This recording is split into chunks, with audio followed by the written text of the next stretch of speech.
નમસ્કાર મિત્રો, બહાર જમવા જતા પહેલા સાવધાન થઈ જજો। જી હા મિત્રો, આજકાલ મોટા ભાગના લોકો હોટેલ, રેસ્ટોરન્ટ કે રોડ પર ઊભેલી લારી પર ખાય છે। બહારનો નાસ્તો હોય કે પછી ભોજનનો સ્વાદ ચટાકેદાર હોય પરંતુ સ્વાસ્થ્યને નુકસાન પહોંચાડી શકે છે।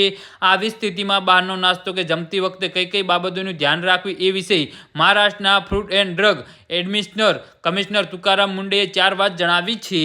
જી હા મિત્રો, તુકારામ મુંડેના જણાવ્યા અનુસાર સૌપ્રથમ તપાસો કે ખોરાક સલામત છે કે નહીં। ચરબી અને મીઠું વધારે હોય તો આવી ચીજો ન ખાવાનો પ્રયાસ કરો। કેટલી વાર તમે આવા ખોરાક ખાઓ છો તો પરંતુ તેને દરરોજ અથવા તો વારંવાર ખાવાની ટેવ પાડવી જોઈએ નહીં।